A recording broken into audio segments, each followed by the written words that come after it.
problem med personbiler, det er, at der er rigtig mange personbiler, der glemmer at køre ind og lukke af.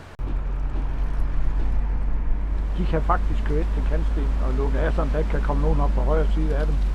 Og så kan de lave svingningen derfra, så lader cyklisten blive bagved. Hvis det er cykelsti, så har de jo meget bedre mulighed for at se, at der holder nogen på siden. Og hvis man skal passere eller lave et højre sving ved en cykelsti, så drejer man hovedet over højre skulder og ser, om der er nogen. Man kigger i spejl og kigger over højre skulder, så får man syn for, om der er nogen der.